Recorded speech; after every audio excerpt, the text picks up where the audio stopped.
Bonsoir. Donc Nathalie Sonac vient de nous rejoindre avec un peu de retard, donc on est désolé. Ça s'explique par les conditions météo qui n'étaient pas très très favorables, aussi par rapport à la présence. Alors heureusement qu'il y a en simultané donc la diffusion en direct de nos conférences. Hein. Ça s'inscrit dans. Je vais essayer d'avoir une petite introduction lente, le temps que Nathalie puisse se réchauffer un peu. Mais cette conférence s'inscrit dans un cycle de conférences qu'on organise dans le cadre des rendez-vous de l'économie, des rendez-vous de l'éco. C'est la 3e conférence de l'année. Hein. Ce sont les conférences qu'on essaie de regrouper pendant les temps de présence des étudiants et donc pendant les périodes de cours, donc on va dire d'octobre jusqu'à avril. Il y aura peut-être une autre conférence ou une table ronde au mois de mars, c'est pas encore bien stabilisé.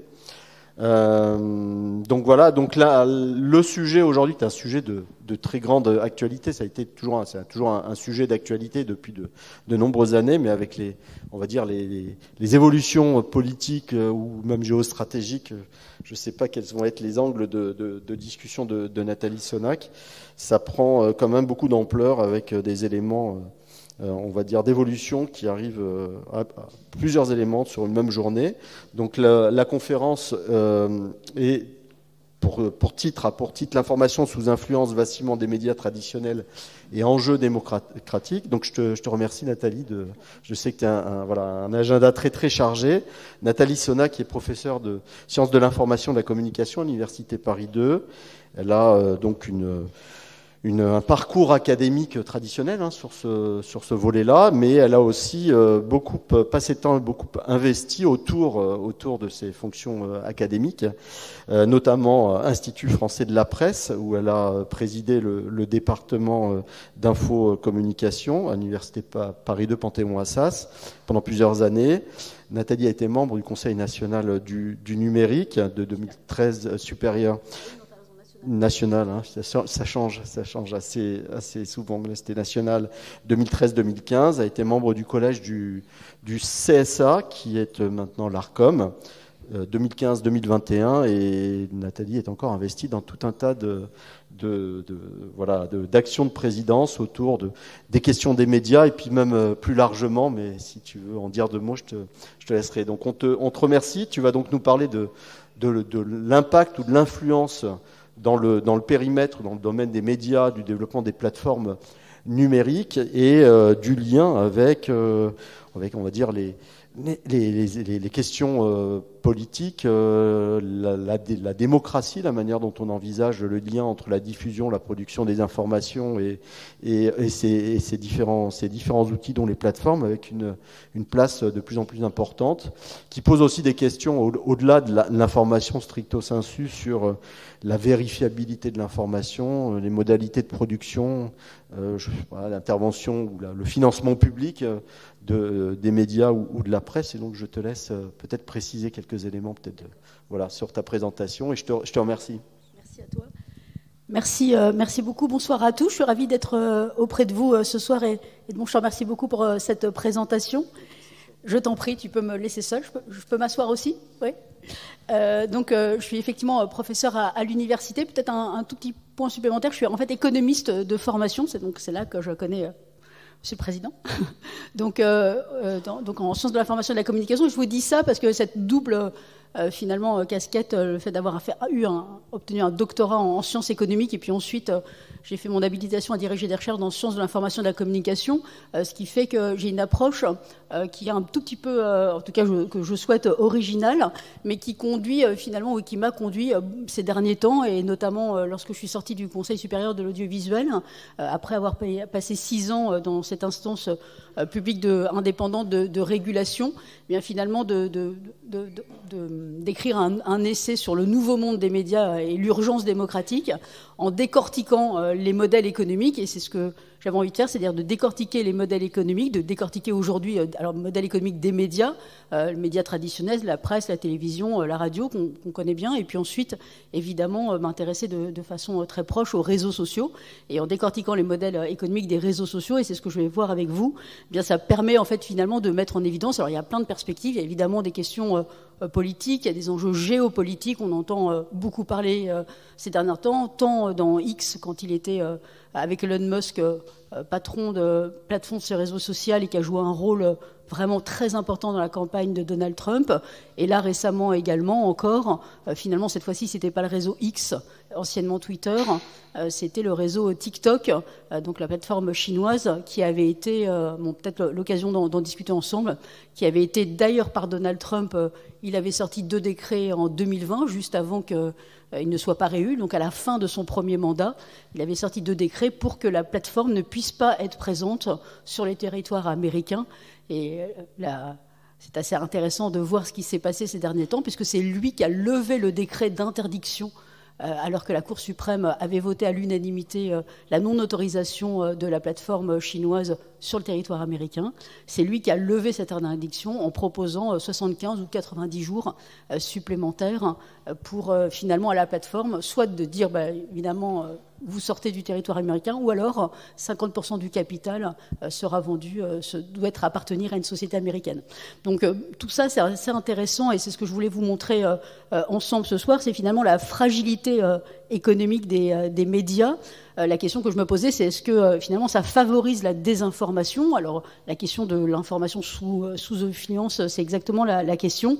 Et peut-être reprendre avec vous ce qu'il en est. Et puis il y a une question des échanges qu'on peut avoir après. Hein. Donc je fais un topo, il n'est pas trop rapide non plus, pas accélérer le mouvement, et ensuite avec grand plaisir pour qu'on puisse avoir des échanges, parce que c'est peut-être ce qu'il y a de plus intéressant, évidemment, de nourrir ces échanges. Mais peut-être pour nourrir la discussion, je vous propose cette présentation d'une 40aine de minutes. J'essaye de ne pas faire plus, et puis ensuite on pourra échanger. Alors, en fait, il y a un élément qui est finalement central, c'est l'information. C'est le point de départ, en fait, de mon topo. C'est que l'information, elle répond à un besoin humain, c'est celui de savoir. Donc l'information, c'est un moyen de comprendre le monde qui nous entoure, d'apprendre finalement au-delà de notre expérience directe, personnelle. Et l'information, elle joue un rôle crucial dans nos sociétés démocratiques parce que c'est elle qui permet aux individus de passer finalement de consommateurs à la position de citoyens, parce que le fait de nous tenir au courant, le fait de nous tenir informés, eh bien, ça nous permet de nous forger une opinion et puis de participer au débat. Donc, dès lors de s'intéresser à la nature de l'information, à sa véracité, comme disait Edmond tout à l'heure, eh bien, sa véracité, elle est constitutive de la qualité de notre vivre ensemble. Alors, vous avez 2 auteurs, Kovacs et Rosenciel, ils avaient sorti un ouvrage qui s'appelle The Elements of Journalism en 2001, et nous dit finalement le journalisme n'est autre que le système que les sociétés ont mis en place pour apporter cette information. Donc de ce fait-là, les journalistes se doivent de nous fournir une information dite de qualité, et j'y reviendrai. L'information dite de qualité, c'est-à-dire indépendante à la fois des pouvoirs financiers et des pouvoirs politiques, mais en même temps, celle-ci, elle doit être fiable, sourcée, traitée, analysée, vérifiée, hiérarchisée. La notion de source est ici essentielle. L'enjeu et le but du jeu, c'est véritablement, quand on accède à une information dite de qualité, eh bien, c'est que nous puissions être derrière des individus libres et autonomes, donc de nous forger une opinion. Donc, ce que nous dit Hannah Arendt dans Vérité et politique, crise de la culture en 1954, elle nous dit la démocratie ne peut pas fonctionner, que si elle est constitutive sur une perception commune de la réalité, de faits vérifiables et discutables. Voilà, ça, c'est vraiment le point de départ de ce topo. Et aujourd'hui, ce que l'on peut, et c'est le moins qu'on puisse dire, c'est que le processus de production d'une information de qualité est en crise, véritablement. Et lorsque ce processus de production de l'information de qualité est en crise, finalement, c'est toute la démocratie qui est en crise, en tout cas le système démocratique qui est en crise. Donc, le modèle économique des plateformes numériques, eh bien, moi, ce que je montre, c'est qu'il est à l'origine de ce, même s'il y a d'autres éléments qui le montrent, mais toutefois, il participe à ce vacillement, et il est à l'origine, finalement, de ce vacillement et qui conduit à placer l'information sous influence et à favoriser la circulation de fake news. Alors, peut-être avant de commencer mon topo, 2 constats que je voudrais partager avec vous, 2 constats liminaires. Le premier, c'est que si l'on regarde depuis 20 ans, le numérique, les nouvelles plateformes ou les nouvelles technologies de l'information et de la communication, de façon générale le web de zéro, eh bien, nous a donné à tous la possibilité de poster des contenus. Donc la grande différence qu'il peut y avoir avec le modèle d'il y a jusqu'à encore 20 ans, modèle de Habermas, où finalement cet espace public Dans celui-ci, seuls les journalistes, les experts, les politiques étaient des producteurs de l'information, des diffuseurs, des distributeurs de l'information. Grâce, et je dis bien grâce, au Web 2.0, eh bien, on est tous potentiellement des producteurs d'information, des diffuseurs de l'information. Internet est complètement dans nos vies depuis 20 ans, et finalement, 4 Français sur 10 aujourd'hui déclarent s'informer sur les réseaux sociaux ou par les réseaux sociaux. Et puis, dans le même temps, c'est 71% des jeunes qui s'informent sur les réseaux sociaux. Si je prends le dernier chiffre qui est sorti du Reuters Institute, c'est 23% des 18-24 ans qui, sur la planète, donc tout pays confondu, s'informent d'abord via TikTok. Donc cette plateforme-là, qui n'existait pas il y a 10 ans dans le paysage, il y a 7 ans n'existait pas dans le paysage, aujourd'hui attire 25% des jeunes gens pour s'informer. Alors là, je vais laisser de côté la partie divertissement, qui évidemment est centrale dans l'économie des médias. Là, je vais me centrer vraiment sur la nature et la production de l'information. Donc ici, ce que l'on peut dire dans ce premier constat, c'est de bien comprendre que dans ce nouvel espace public, au sens d'Habermas, eh bien, nous sommes tous devenus potentiellement des journalistes, sauf qu'on n'a pas forcément eu de l'éthique, de la déontologie. Nous ne sommes pas forcément des professionnels de l'information pour poster cette information, et c'est un des éléments à avoir en tête. Le deuxième élément, c'est évidemment le contexte économique et géopolitique dans lequel on se situe. En 2015, le New York Times élisait comme le mot de l'année, alors pardon pour mon accent pourri, mais the truthlessness, ce qui nous dit en fait comme un marqueur de l'esprit de notre temps. Ça veut dire qu'on est passé d'une vérité à une ère de post-vérité. Le truth, donc la vérité, une ère de post-vérité où finalement on ne parle plus de vérité, on en parle moins en tout cas, mais de vérité ressentie. Donc, c'est-à-dire qu'on n'a pas l'objectivité, il n'y a pas la solidité du factuel. On parle également de faits alternatifs. Donc, voilà, sur cette table-là, nous sommes 2, nous sommes 15. Non, je suis seul à la table, c'est un fait, c'est factuel. Et ça, ce fait alternatif, évidemment, porte atteinte terriblement à la nature même de notre démocratie par après. Donc, finalement, ce mot qui est employé dès New York Times avant 2020, c'est vraiment le mot du reflet de la crise de la vérité, dans laquelle un auteur que je vous conseille, que j'ai découvert il n'y a pas si longtemps que ça, un philosophe qui s'appelle Shu Han, et qui a écrit un petit ouvrage qui s'appelle Infocratie. Vraiment, je vous recommande cet ouvrage-là. Donc, les faits aujourd'hui, son écho, la viralité, le caractère mondial, rongent totalement la confiance du public, parce qu'il y a de l'émotion qu'il y a derrière. C'est un ouvrage de la politologue Géraldine Mühlmann qui le dit. Derrière cette notion de fait altéré, en fait, de vérité ressentie, il y a toute la notion de défiance, en fait. La défiance envers la démocratie, la défiance envers les institutions, la défiance envers les médias. Le dernier baromètre Cantar-Lacroix, il suit depuis une vingtaine d'années la confiance dans les médias. On ne parle même plus de quel est l'état ou le pourcentage de la confiance dans les médias. On dit plutôt, et on se tourne, quel est l'état de la défiance vis-à-vis des médias. Donc on a complètement switché dans le vocable. Et aujourd'hui, vous avez sur le territoire français 47% des Français qui pensent que les journalistes travaillent sous la pression de l'argent, et 51% pensent que les journalistes travaillent sous la pression financière, en fait, des propriétaires des médias ou encore des politiques. Donc une fois qu'on a posé ces deux constats, à la fois on est tous producteurs et en même temps la vérité ressentie. L'objet de ma présentation ici, c'est finalement en 3 points de vous montrer comment la fragilisation, puisque vous êtes économiste pour partie de formation, donc ça va vous paraître, en tout cas je pense, accessible, j'espère, montrer comment la fragilisation finalement économique des médias va favoriser la circulation de la désinformation. Alors d'abord, je vais identifier quels sont les leviers économiques des grandes plateformes numériques, ensuite mettre en évidence les effets de domination économique que ces plateformes exercent sur les médias, puis enfin arriver au point essentiel qui est celle de finalement les conséquences politiques au départ d'une question économique sur notre démocratie, avec quelques pistes quand même pour en sortir, pour pas vous... Déjà qu'il pleut beaucoup, si en plus je vous plombe complètement le moral, ça va pas être génial. Alors, premier point par lequel je peux commencer, c'est finalement quels sont les leviers économiques des plateformes numériques qui vont s'imposer aux médias de masse. Premier levier, c'est que les médias, et depuis l'époque de la grande presse, ont toujours cherché une autre source de revenus que celle de la vente à son lectorat. Pour une raison assez simple, d'un point de vue économique, c'est que l'information coûte extrêmement cher à produire. Donc à la fabrique d'un journal, chaque jour, finalement, c'est la fabrique d'un prototype.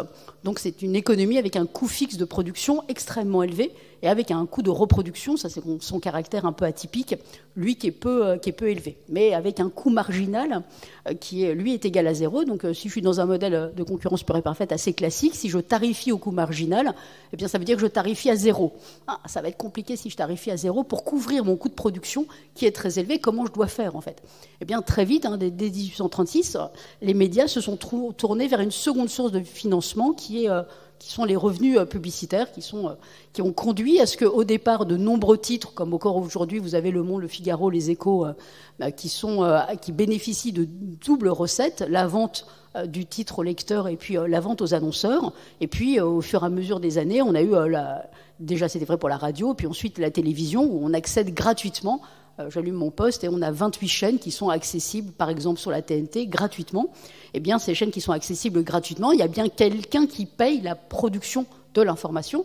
Si ce n'est pas nous, ça signifie que ce sont les annonceurs qui financent intégralement. Donc ce qu'on peut dire, c'est que les annonceurs subventionnent intégralement le financement d'un média lorsque celui-ci est un média accessible gratuitement. Donc, dans ce phénomène-là, ça signifie que derrière, si j'analyse la structure de marché, ce qu'on appelle des two-sided markets, donc des marchés bifaces, finalement, vous avez le média qui s'adresse à deux catégories d'agents, d'un côté les consommateurs, de l'autre côté les annonceurs, et on voit bien qu'ils sont sur deux marchés différents, puisque le contrat qu'il peut y avoir entre le consommateur et la plateforme se déroule sur le marché du contenu. En revanche, le contrat qu'il peut y avoir entre l'annonceur et le média se déroule sur le marché de la publicité. Donc on a deux marchés qui vont interagir, et c'est vraiment les effets de réseau, les croisements qu'il peut y avoir, l'interaction entre ces marchés qui conduit à produire des effets de réseau. Et donc les bénéfices d'un agent qui va appartenir à un marché va dépendre de la quantité finalement de consommateurs qu'il peut y avoir sur l'autre marché et inversement. Donc là, finalement, c'est un truc assez classique dans les médias traditionnels, mais si je le transpose dans le monde numérique, finalement, la plateforme fonctionne exactement de la même façon. C'est-à-dire que vous y accédez généralement gratuitement, et donc ce sont les annonceurs qui participent à la financiarisation de ce à quoi nous accédons en échange. Alors, après, je viendrai en échange de quoi, mais néanmoins, là, dans cet accès, la grande différence entre les deux, c'est que quand j'ai des journaux, je vais jusqu'au JT de 20h, celui de TF1, ça doit être 4 millions de téléspectateurs, celui de France 2, ça va être 6 millions de téléspectateurs, donc c'est là qu'on a vraiment les masses, les audiences les plus larges. Oui, mais maintenant, si je regarde ce qui se passe sur TikTok, sur YouTube, sur Twitch, on parle non pas de quelques milliers, comme je pourrais avoir pour le journal Le Monde ou Libération, ou encore même de millions quand je regarde TF1. Là, on est sur des niveaux de milliards de téléspectateurs. Donc, ce qui veut dire que les effets de réseau par exemple, YouTube, c'est 2,8 milliards de followers actifs, d'utilisateurs actifs. Sur TikTok, c'est 1,5 milliard. Donc, on est vraiment dans des bassins d'audience qui n'ont rien à voir avec ceux des médias traditionnels. Donc, cet effet de taille conduit à ce qu'il génère finalement donc des effets de réseau et surtout tellement grands qu'ils vont rapidement éliminer tout ce qu'il y a autour d'eux, parce qu'ils raflent tout, ils ramènent tout, et donc les effets de réseau cumulatifs de cette façon-là conduit, alors je vous le fais rapidement, mais conduit véritablement à la logique qu'on connaît, the winner take it all, donc on a vraiment le premier remporte la mise, il embarque tout le monde. Donc le phénomène de concentration se pose directement dans l'économie numérique, mais quand je suis dans l'économie numérique, un phénomène de concentration comme celui-ci, je ne suis pas sur un marché traditionnel. Donc, je suis sur un marché qui est le marché des médias. Donc, comme dans tous les secteurs d'activité, l'automobile, les chaises, le train, la concurrence est un élément essentiel parce que sinon, le consommateur, soit il paye plus cher parce que l'opérateur est en monopole, soit il y a une dégradation de la qualité du produit. Si je regarde le monde des médias et je m'intéresse à l'information, bien évidemment, on a exactement les mêmes conséquences sur le marché dérivé d'une concentration, avec en plus le fait que je suis sur le marché de l'opinion. Donc le fait qu'il y ait une concentration dans ces secteurs médiatiques, eh bien, il y a un enjeu derrière de laisser le pouvoir entre les mains de quelques-uns. Donc il y a un regard encore particulier à apporter par les autorités de régulation et par les autorités de concurrence sur un marché comme celui-ci. Ça, c'est le premier levier. Donc on voit bien la différence de taille et combien, dès le départ, ils partent pas sur la même ligne ils partent sur la même ligne de départ, mais on comprend bien qu'à l'arrivée, on ne trouve pas les médias traditionnels, mais largement les réseaux sociaux. Deuxième levier, c'est clairement l'attention. Là encore, si je regarde les médias traditionnels, la presse à grand tirage, la télévision, le cinéma, la télévision, la radio, ils ont toujours cherché à capter l'attention du public et à la monétiser auprès des annonceurs, toujours. Donc la captation de notre fonctionnement, de notre attention dans le fonctionnement des modèles d'affaires, c'est un phénomène qui est ancien, et d'ailleurs, alors c'est peut-être plus tellement votre génération, mais plutôt la nôtre, c'était l'ancien président directeur général de TF1, qui s'appelait Patrick Lelay, qui a dit en 2004, donc il y a 20 ans, il avait dit, moi à la base, le métier de TF1, finalement, c'est d'aider Coca-Cola à vendre son produit. Donc il nous dit, pour qu'un message publicitaire soit perçu, il faut que le cerveau du téléspectateur soit disponible.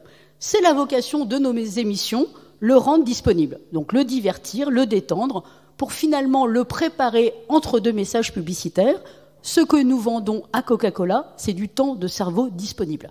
Cette phrase, elle était restée célèbre, notamment évidemment dans les médias, qui avait une auto-estime, et puis c'est très dévalorisant, c'est évidemment pas, c'est plutôt péjoratif que de dire ça.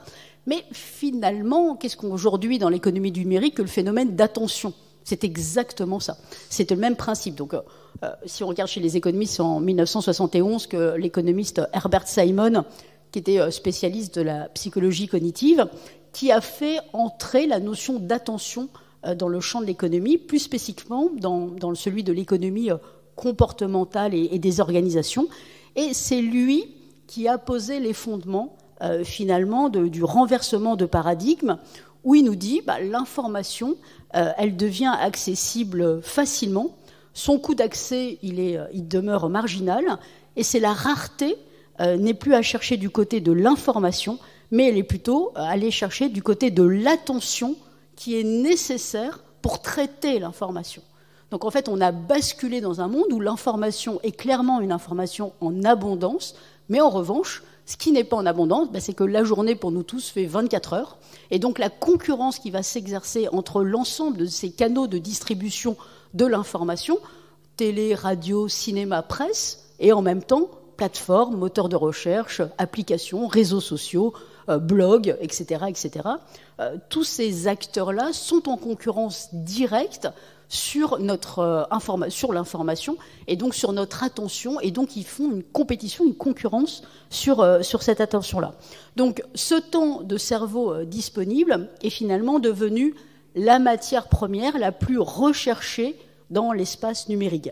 Et ce qu'on commence à bien comprendre maintenant, c'est que les réseaux sociaux, finalement, sont de véritables machines à fabriquer de l'attention. J'y reviendrai un petit peu. Si je regarde un peu finalement ce que nous disaient Jean-Louis Messica et Henri Verdier dans leur ouvrage le business de la haine, lui, ils disent on va beaucoup plus loin. C'est tellement une attention sur laquelle on se combat tous, et finalement il y a une telle concurrence qu'on passe d'une économie d'attention à une économie d'addiction, où les plateformes ne déploient pas tant leurs services pour tenter de capter complètement l'attention de nos vies, en nous suivant finalement dans toutes nos actions. Et l'attention, les plateformes, les réseaux sociaux, de par leur taille, ont beaucoup plus de moyens que les médias. Donc on voit bien que dans le modèle économique de Two-Sided Markets, il y a une vraie asymétrie de puissance entre les réseaux, les plateformes numériques et les médias. Dans ce deuxième levier, on voit bien que l'attention, c'est un précepte qu'on retrouve également dans les médias, mais là encore, les réseaux sociaux, les plateformes numériques de façon générale, ont une capacité d'attraction qui est bien plus importante que celle des médias. Pourquoi? Et ça, c'est le troisième levier, parce que finalement, les modèles économiques des plateformes reposent sur quoi? Sur une collecte massive de nos données. Donc comment ça fonctionne? Aujourd'hui, dans le monde du numérique, vous connaissez ça certainement par cœur, les données occupent une place centrale plus la plateforme va travailler son système grâce à des algorithmes pour collecter, organiser, trier, analyser, interpréter les données, plus vont être précis les filtres et plus pertinentes et utiles vont être les informations que l'on va pouvoir échanger et échanger. La différence entre les médias traditionnels et les plateformes, là encore, les médias, via Médiamétrie, via les études APM, ont toujours tenté de connaître le plus possible leurs téléspectateurs, leurs lecteurs, à deux raisons. D'une part, pour pouvoir leur plaire et proposer un contenu qui soit en adéquation avec les envies, les thématiques ou des opinions politiques, des orientations, des opinions pour animer le débat. Et là-dessus, ils s'appuyaient sur des données qui étaient le sexe, l'âge, la catégorie socio-professionnelle, voire l'ère géographique de diffusion. En gros, ils avaient un bassin de connaissances qui tournait autour des données socio-démographiques. Aujourd'hui, les médias sociaux ont développé, les plateformes numériques, l'usage du numérique, de par la collecte massive d'informations avec un système d'algorithmes et d'intelligence artificielle, ont développé ce qu'on appelle la psychométrie ou encore le micro-ciblage, c'est-à-dire finalement cette capacité de nous suivre, et qu'en nous suivant, ils ont une connaissance qui est bien plus approfondie que la seule connaissance qui s'arrête au sexe, à l'âge ou à ce que l'on peut faire professionnellement. Donc ces données, elles sont de plusieurs ordres, elles sont comportementales, elles sont psychométriques, elles sont géographiques, et toutes ces données-là, vous le voyez, je vous le dis, moi je déverrouille mon téléphone, je fais ça, donc j'appuie pas sur le bouton, je déverrouille, il me voit éteint, ou alors je fais le print finger, là, donc l'empreinte du doigt. À force de le dire en anglais, on ne sait même plus le dire bêtement en français. Donc, quand on fait ça, ça veut dire que moi, si je vous passe mon téléphone, avec vous ne pouvez pas. Donc, c'est-à-dire que ça va très loin, puisque c'est ma seule empreinte génétique, normalement, qui puisse déverrouiller mon téléphone, voire à part mes yeux. Donc, on voit bien que, finalement, qu'est-ce qu'ils font ? Eh bien, quand je me balade sur Internet, à partir du moment où j'allume mon ordinateur et je me connecte, eh bien, je peux très bien regarder des articles, les partager avec des copains, les liker, voire les disliker, m'acheter une tondeuse à gazon, vérifier mon compte en banque, acheter quelque chose pour mes enfants. Donc, en fait, finalement, toutes ces traces que nous laissons en permanence, eh bien, permet d'aller très très loin. C'est ce que Shoshana Zuboff, l'anthropologue et sociologue américaine, qui a écrit L'âge du capitalisme de surveillance, vraiment je vous recommande cet ouvrage-là, elle nous dit finalement ces algorithmes et ces intelligences artificielles finissent par nous connaître mieux que nous-mêmes. Et là, on rentre, là encore, dans cette notion de, finalement, on approfondit la notion d'information, d'aller jusqu'au libre arbitre, c'est-à-dire que finalement, et c'est là qu'il faut comprendre le modèle, c'est qu'avec cet ensemble de connaissances, on est capable, avec cette psychométrie ou ce micro-ciblage, ça permet de constituer des groupes qui sont très précis d'individus à qui je vais pouvoir vendre à des annonceurs en disant écoutez, là j'ai une cible, je ne vais pas simplement une femme de 30 ans qui habite à Montpellier dans tel lieu et qui est professeur d'université. Non, j'ai beaucoup plus que ça. Elle est dans tel lieu, telle université, j'ai ces éléments, mais en même temps, elle a des enfants. Elle s'est acheté la semaine dernière une tondeuse à gazon. Elle est partie en vacances aux Seychelles. Elle est revenue, etc., etc. Donc cette connaissance approfondie va permettre de créer des cibles à qui, d'une part, je vais pouvoir avoir ce qu'on appelle rentrer dans les modèles de recommandation. Donc, c'est-à-dire que vous avez aimé sur Netflix, vous aimez tel film, eh bien on va vous dire, vous pourriez aimer celui-ci, celui-ci et celui-là. Donc, cela, c'est vrai pour la musique, c'est vrai pour les films, c'est vrai pour l'information. Et donc, on voit bien qu'on rentre dans un monde où, finalement, va se développer tout ce qui est système de chambres d'écho. J'y reviendrai après. Pour l'instant, restons simplement sur le fait que, finalement, ils ont des leviers, 3 leviers, qui sont très puissants par rapport aux médias traditionnels. Alors si maintenant je rentre dans les conséquences, dans le deuxième point sur les conséquences de ces effets de domination économique, on a des acteurs qui sont plus puissants que certains États, comme les Google, Apple, Facebook, Amazon, Microsoft, ce qu'on appelle les GAFAM, ils sont plus puissants que certains États. Eh bien, quels sont les effets économiques de cette domination qui viennent fragiliser les médias traditionnels ? Alors, clairement, vous l'aurez compris, d'abord, c'est une concurrence de ces nouveaux acteurs sur les médias. D'abord, sur ce que l'on constate, c'est une baisse massive de l'audience des médias traditionnels. Donc, on regarde de moins en moins longtemps la télévision. C'est particulièrement vrai chez les plus jeunes. Ensuite, on voit bien qu'on a une multiplicité de façons de s'informer. Sur les moteurs de recherche, une fois encore, des chaînes d'information continue, des blogs, des sites. Ça conduit à une fragmentation des audiences qui fait que pour un média traditionnel, c'est beaucoup plus compliqué de réunir un public suffisamment large pour pouvoir finalement bénéficier de ces effets de réseau dont on a parlé tout à l'heure. Mais moins vous avez d'audience, moins vous êtes attractif pour les annonceurs, et de fait, moins vous êtes viable économiquement parlant. Donc on voit quand même comment le modèle économique des médias se délite par le vieillissement de la population, par le manque de consommation de ce type de médias. Et puis, effectivement, un autre élément qui est fort, mais qui est consécutif de ce que je viens de dire, il y a une étude qui a été réalisée par l'ARCOM, la DGMIC, en 2024, et qui a mis en évidence, qui a fait une analyse de prospective, et qui nous dit, bien, en 2030, 66% des revenus publicitaires sur le marché de la publicité en ligne seront captés par les grandes plateformes numériques. Donc l'interrogation, donc 2030, c'est dans pas si longtemps que ça, c'est de se dire, bien si les grandes plateformes siphonnent l'ensemble des revenus publicitaires, tout simplement parce qu'ils sont plus attractifs auprès des annonceurs, quel sera le modèle économique, comment les médias pourront assurer et garantir la viabilité de leur modèle économique. Donc ça, c'est une vraie question de concurrence qui se pose sur le marché de l'attention, sur le marché de la publicité. Ensuite, deuxième élément de concurrence, c'est qu'on peut considérer vraiment qu'il y a une concurrence déloyale qui s'effectue entre les médias traditionnels d'un côté et ces grandes plateformes, parce que finalement, ces grandes plateformes sont en position dominante, pour ne pas dire hégémonique, à toutes les étapes de la chaîne de valeur de l'information. Donc dans l'accès à l'information, si on regarde bien, dans tous les téléphones portables, finalement, on a deux systèmes d'exploitation qui s'opposent, enfin qui vont avec. On a l'iOS, c'est-à-dire les systèmes d'exploitation, celui de Google et celui d'Apple, qui sont installés sur nos téléphones portables pour accéder à l'ensemble de nos applications. Et finalement, on peut considérer que ces deux systèmes d'exploitation sont en position comme un portail d'accès, donc de gatekeeper, et on est obligé de passer par eux. Mais nous, consommateurs, on est obligé de passer par eux, donc c'est-à-dire qu'il y a une façon de verrouiller l'accès, mais d'autre part, les éditeurs sont également obligés de passer par eux pour pouvoir être visibles, pour pouvoir que leur application puisse être rendue visible par ces grands acteurs. Ce qui veut dire aussi que ces acteurs-là ont la possibilité d'invisibiliser une plateforme plutôt qu'une autre, une application plutôt qu'une autre, un éditeur plutôt qu'un autre. C'est ce qu'on appelle un droit de censure.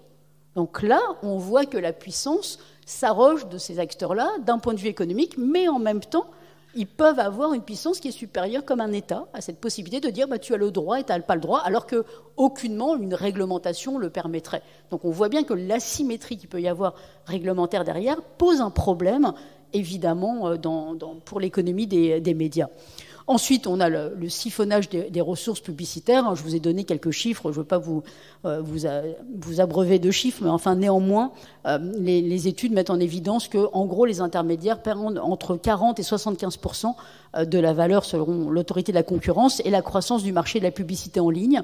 Donc ça signifie que Google, Apple, Facebook sont en position dominante sur le marché de la publicité en ligne, d'une part, premier point, et d'autre part, ils sont en position en captant la majorité de la croissance et donc de la valeur de ce marché, ce qui conduit à peau de chagrin pour les médias.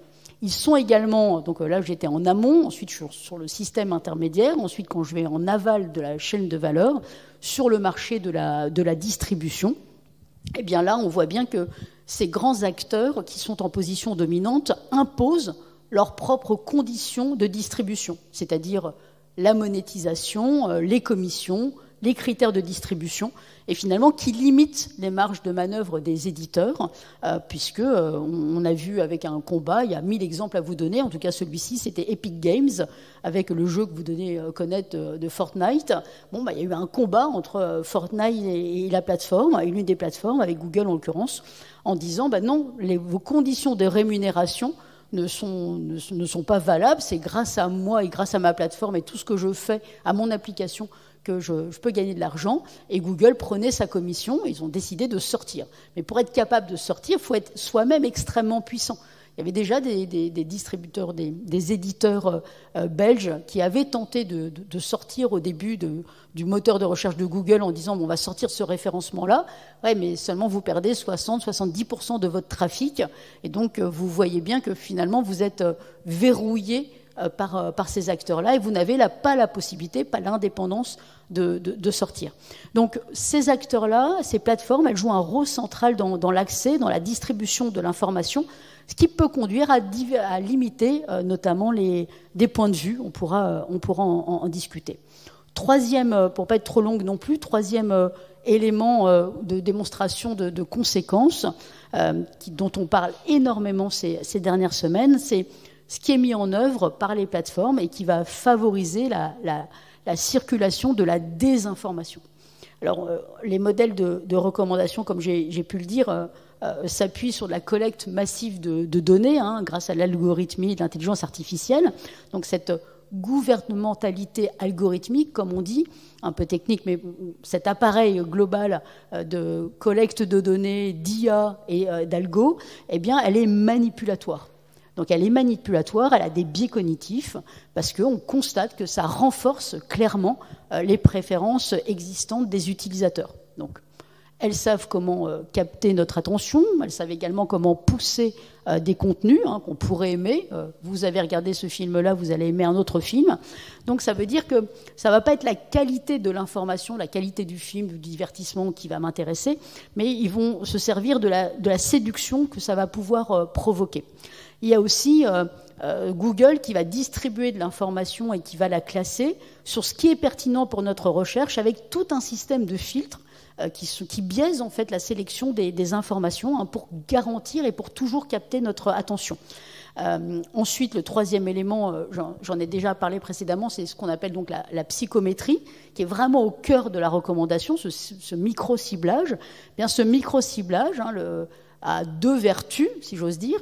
À la fois, eh bien, il va nous orienter dans notre consommation, mais en même temps, et c'est là que c'est plus tellement une vertu, ni pour la consommation d'ailleurs, mais qui va nous embarquer sur la notion de manipulatoire. Donc les conséquences de ce micro-ciblage, elles sont d'une part commerciales en termes de profit, mais elles sont beaucoup politiques. Donc les électeurs ne sont pas forcément informés d'un programme politique d'un parti. Ce qui leur est diffusé, c'est une intention manipulatrice. Ce sont des messages qui sont clairement taillés sur mesure avec ce que vous êtes, avec ce que vous avez aimé, avec ce que vous avez partagé, avec cet effet de bulle informationnelle, d'enfermement, qui conduit finalement à réduire mécaniquement la diversité. Et ça, c'est également très propice, très ouvert à la circulation également de fake news. Pourquoi ? Parce que en fait, la fake news, le clash, le débat, l'invective, la polarisation va attirer notre attention, va nous capter, va nous laisser sur la plateforme. Et tout ce temps que l'on va passer supplémentaire sur ce qui nous attire, sur l'émotion, eh bien, nous éloigne totalement du fait, du débat apaisé, de l'échange d'informations, mais plutôt nous embarque sur l'opinion. Donc on s'écarte de plus en plus du fait de l'échange sur la base de faits, de réalité, pour aller vers finalement ce que nous disait Hannah Arendt avec le danger que ça peut représenter. Il y a plein de scandales qui ont été dénoncés. Je pense que vous avez déjà entendu parler du scandale de Cambridge Analytica, où vous aviez une plateforme d'influence qui avait siphonné quasiment plus de 82 millions de profils sur Facebook à l'insu des individus. Et ces 82 millions de profils, au moment du vote de Donald Trump la première fois, mais également de Bolsonaro, on a beaucoup de temps encore, eh bien, du vote du Brexit, on a montré l'effet manipulatoire qu'il y a pu avoir grâce aux campagnes qui ont été menées sur les réseaux sociaux. Récemment, en Roumanie, je ne sais pas si vous avez pu voir, les élections roumaines présidentielles ont été annulées parce que lors du premier tour, il y a un Georgescu qui était un des participants, qui était là pour se présenter. Il bénéficiait juste de quelques pourcentages de vote. Donc dans les intentions de vote, il était très bas. Et puis 1 mois et demi de campagne menée sur TikTok, et il est sorti en tête des élections. Donc de par une population extrêmement connectée, pas simplement les jeunes, pour le coup, très abonnés à TikTok, on a vu qu'il y avait un effet véritablement manipulatoire qu'il pouvait y avoir avec des conséquences dramatique en termes de démocratie, puisque le vote n'est plus selon notre propre opinion qu'on s'est forgé, mais vers l'information, la désinformation qui a été altérée avec des contenus finalement qui vont générer de l'engagement. Donc on va nous pousser vers des contenus qui génèrent le plus d'engagement, des contenus populaires, polarisés, sensationnels qui vont circuler. L'engagement va générer, plus c'est engageant, plus c'est populaire, et plus évidemment ça va nous embarquer là-dedans au risque évidemment de générer de la haine. La haine génère de l'engagement et on voit l'effet circulatoire que ça peut avoir. Voilà, donc ces façons de procéder en ligne viennent finalement à se déporter sur des médias traditionnels en accélérant la course à l'audience avec un modèle qui est fragilisé. On voit qu'eux-mêmes, les médias, se voient pousser, compte tenu de cette concurrence, vers l'approximation, plus vers l'opinion que vers l'information, parce qu'eux-mêmes doivent tenter d'exister dans cet espace informationnel archi-concurrentiel et qui embarque également dans cette mécanique-là les médias dits classiques.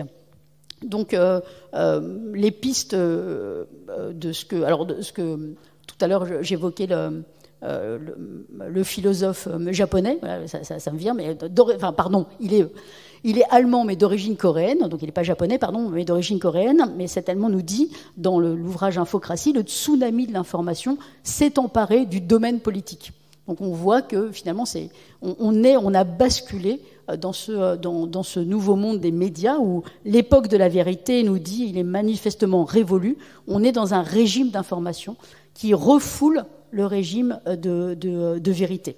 Donc en ce sens, c'est évidemment très alertant et très accaparant, mais néanmoins, il y a des éléments qui sont importants à avoir là-dedans. On a des armes possibles pour réagir, on pourra en discuter si vous le souhaitez.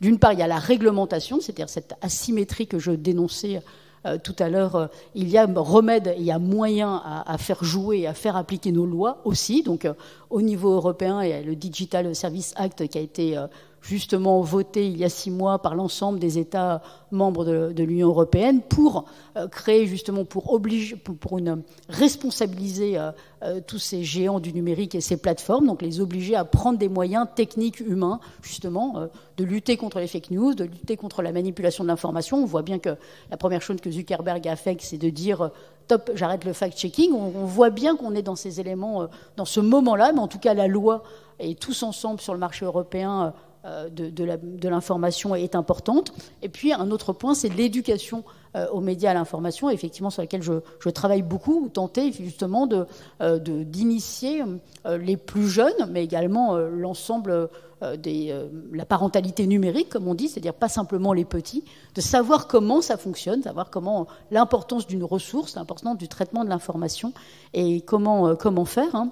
Donc peut-être quelques mots pour conclure, c'est ce qu'on appelle ces médias alternatifs, participent, en tout cas c'est la conclusion à laquelle j'arrive, c'est que les médias alternatifs participent de la fragmentation de la société. Elles sont source d'informations manipulatoires. Elles sont véritablement des usines à propagande. Donc, ce sont des lieux d'influence, de pouvoir politique, où on a une information, mais on a une émotion qui pèse beaucoup plus que l'information avérée. On a une visibilité, alors je ne peux pas tout dire en 3 quarts d'heure, mais une visibilité notamment des influenceurs qui pèsent aujourd'hui plus que celle des journalistes ou des politiciens.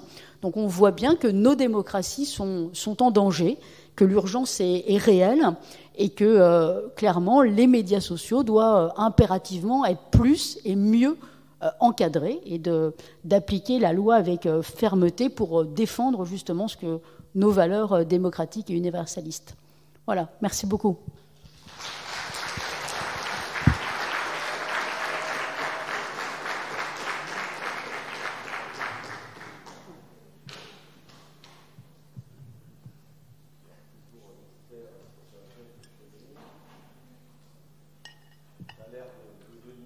Patient. En tout cas, je te remercie, Nathalie, pour ton exposé qui était dense et qui a balayé plusieurs éléments, plusieurs directions de discussion. Et donc, on peut passer aux questions. Alors, j'espère qu'il y a des questions sur sur le fonctionnement et sur les modèles économiques des plateformes, en particulier des médias, ou des questions plutôt à la frontière de l'économie et peut-être de la science politique?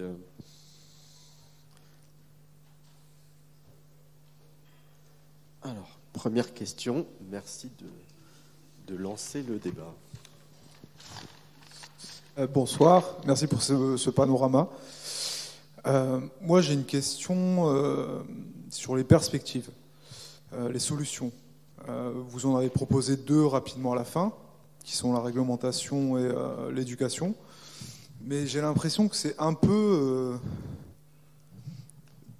excusez-moi l'expression, mais des soins palliatifs. C'est-à-dire qu'on essaye de boucher une hémorragie avec un pansement. Mais dans quelle mesure, en fait, là, avec ces solutions-là, on considère que les technologies qui sont là, Facebook, Instagram, TikTok, etc., quoi qu'il arrive, elles vont rester là, il n'y a pas d'alternative possible. Mais dans quelle mesure on pourrait construire des nouvelles choses, et quel serait le modèle économique, le modèle attentionnel qui ferait que ce soit viable et réellement utilisé par les gens, parce qu'ils sont très forts pour capter l'attention, pour susciter l'engagement, etc. Mais ils font appel à ce qu'il y a de plus simple dans l'être humain, peut-être, j'ai l'impression.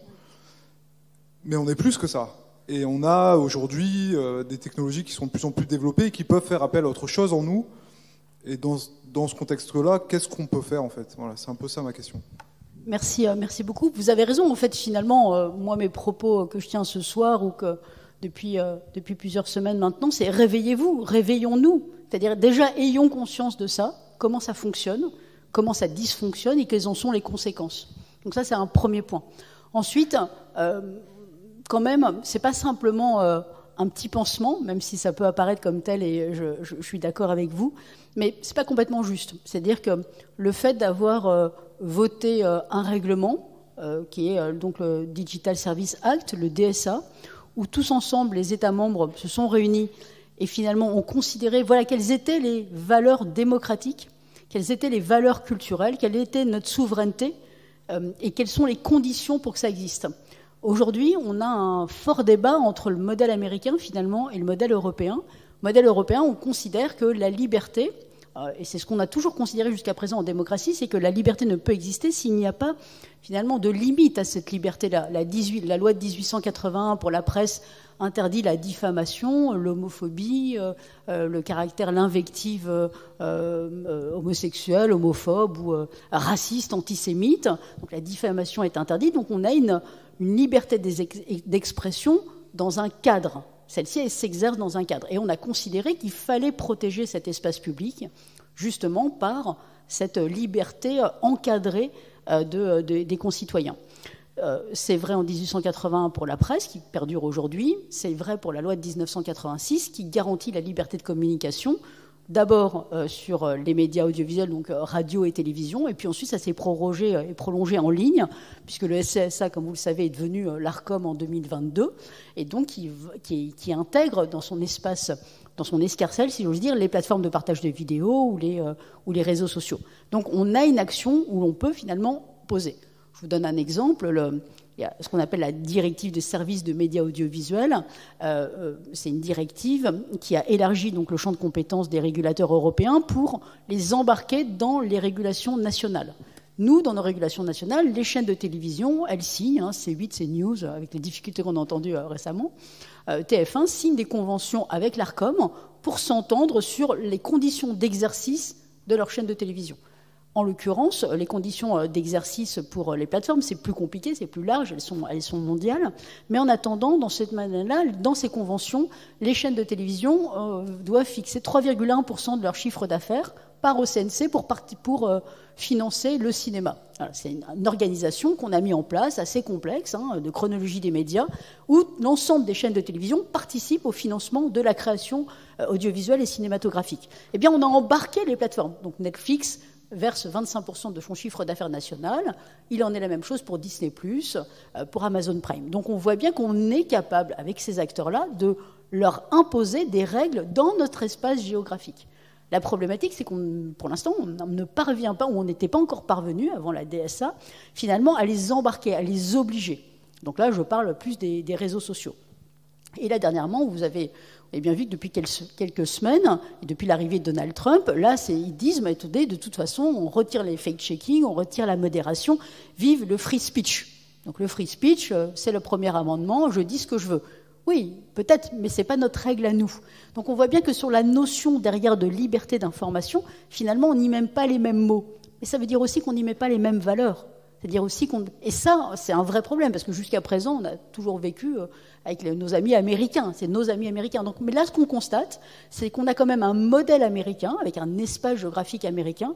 De l'autre côté, on a le modèle chinois, qui en matière de liberté d'expression n'est pas complètement ce qu'on a envie de faire. Et puis, on a ce modèle européen qui est en phase de construction. Donc moi, je pense que ce n'est pas qu'en pansement, je pense qu'il est essentiel. L'autre point, c'est l'éducation aux médias et à l'information. Ça, je crois qu'elle est centrale. Seulement, il ne faut plus pêcher à la ligne. Il faut y aller à la dynamite. C'est-à-dire qu'il faut que ça soit tout le monde, tout le temps, beaucoup d'heures par semaine, pour comprendre comment ça marche. Puisque pourquoi ? Parce qu'on passe de plus en plus de temps dessus. Nous, les gamins, les personnes plus âgées, tout le monde, on est âge 20, on y passe beaucoup de temps. Donc, il faut absolument être capable aussi de se discipliner, de comprendre comment ça marche, de pouvoir faire autre chose et ne pas être accaparé par ça. Ensuite, des systèmes alternatifs. Alors récemment, il y avait Je quitte X, et c'est encore en marche en ce moment. Je ne sais pas si vous avez entendu parler de ce mouvement-là pour quitter la plateforme X.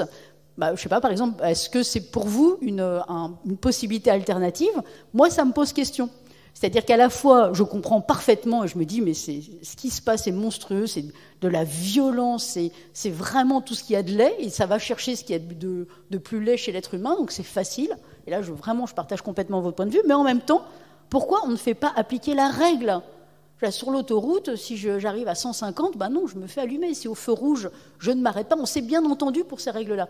Donc le DSA, il faut absolument qu'il s'implémente, qu'il s'installe pour qu'on fasse appliquer la règle qu'on a votée tous ensemble. Ce n'est pas un gars qui a décidé dans son coin. Donc ça. Maintenant, est-ce qu'il y a d'autres modèles alternatifs ? Oui, on rêve de réseaux sociaux qui soient européens, de plateformes qui soient européennes et qu'on ne soit pas envahis par un modèle, non pas qu'ils ne correspondent pas. Les outils d'Apple et Google, si on les consomme autant, c'est qu'ils sont fantastiques. Ils sont extraordinaires. Internet, c'est quelque chose de génial. C'est un accès à la connaissance, c'est une ouverture sur le monde, c'est la possibilité de réveil et d'éveil politique. Ça a des mouvements des femmes, des mouvements de cyberharcèlement. Les enfants peuvent prendre la parole. Donc, je ne veux pas jeter le bébé avec l'eau du bain. C'est quelque chose d'extraordinaire. Mais on voit bien qu'il ne faut pas que la question de l'anonymat va se reposer. Évidemment, peut-être que certainement l'anonymat pose problème sur les réseaux. Il faut revenir à la question de la réglementation, c'est-à-dire ce Far West-là n'est plus possible. C'est certainement dans ces dimensions-là qu'il faut aller. Et peut-être effectivement sur un côté plus entrepreneurial, il est clair qu'on a très envie d'avoir également des acteurs pour qu'on puisse avoir le choix qui soient des acteurs européens à défaut d'être français. Merci pour les réponses et pour l'échange. D'autres questions ?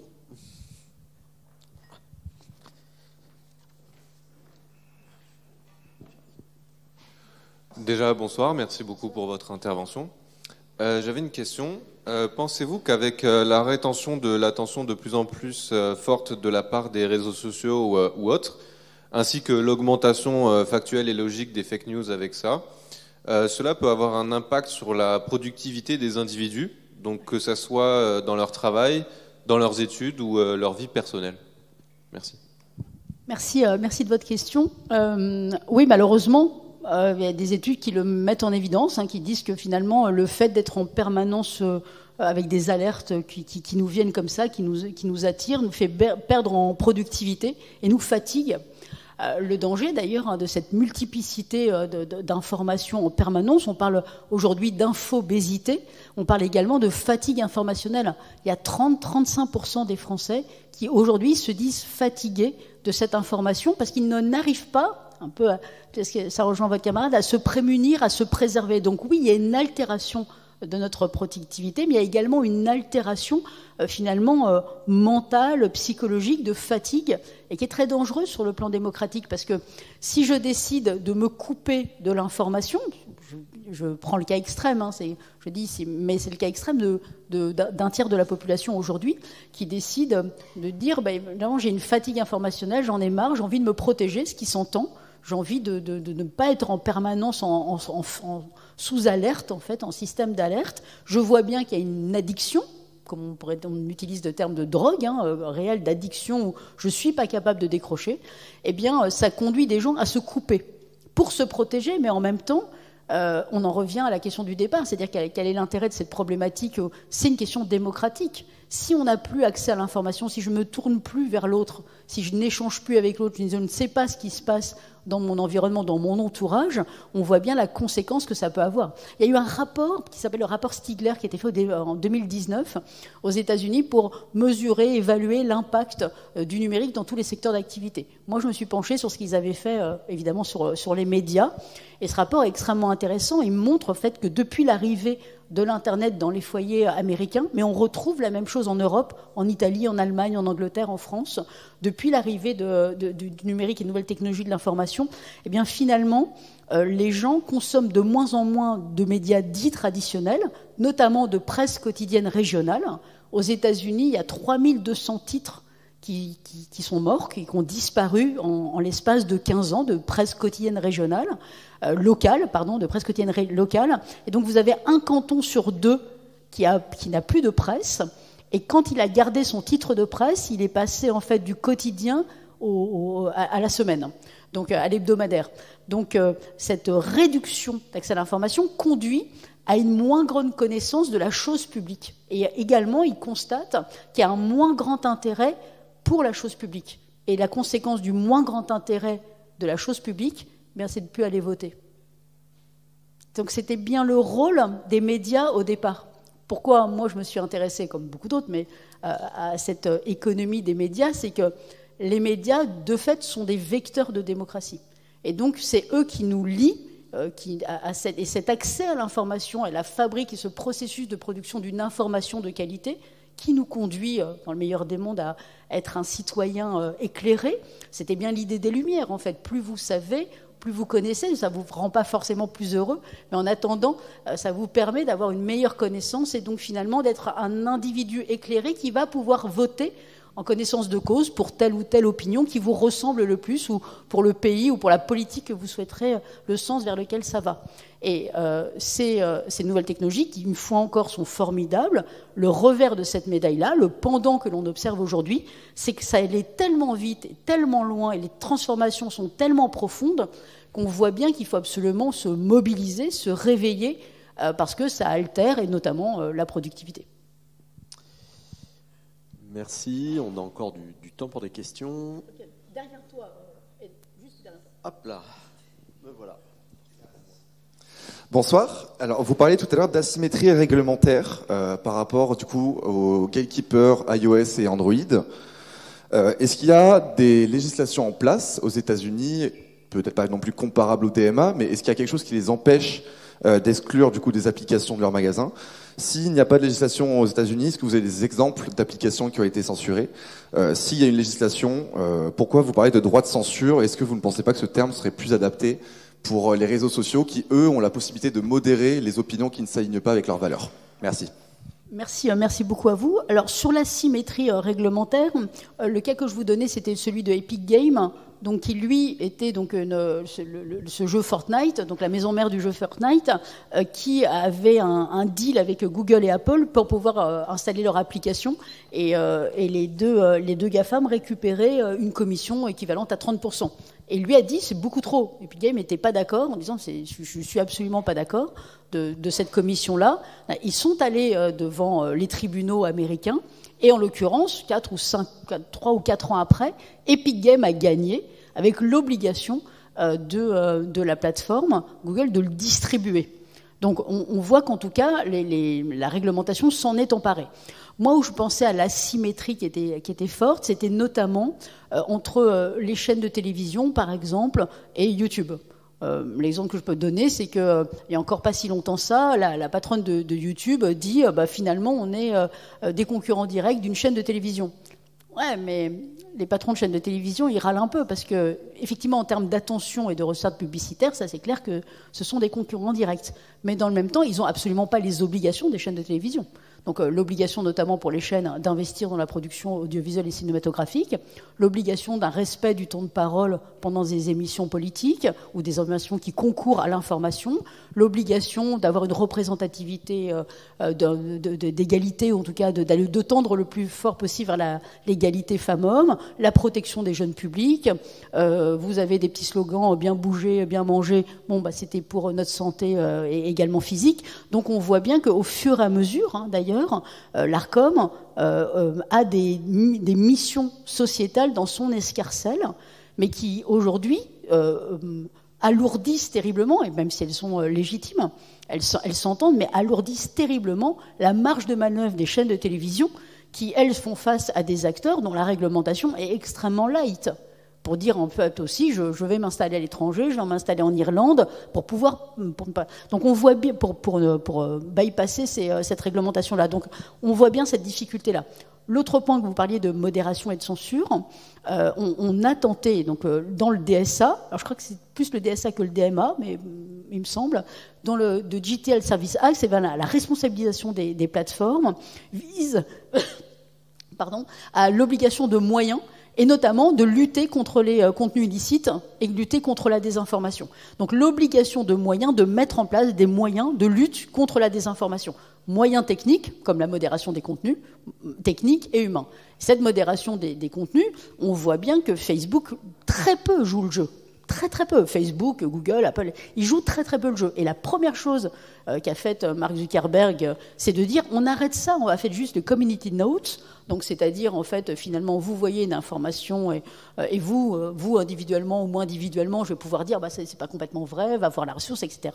Et il l'abandonne, c'est beaucoup moins coûteux. Pourquoi ? Parce que ça fait 10 ans qu'il y avait un deal entre les plateformes et l'ensemble des journalistes en Europe et dans le monde qui payaient ces journalistes pour assurer le fact-checking sur leur réseau. Donc, c'est-à-dire, en fait, la lutte contre la désinformation qui est réalisée par des journalistes de formation avec éthique et déontologie. Une fois encore, je ne rentre pas du tout dans le débat de dire que tel journaliste, il ne fait pas bien son boulot. Il y en a qui le font, évidemment.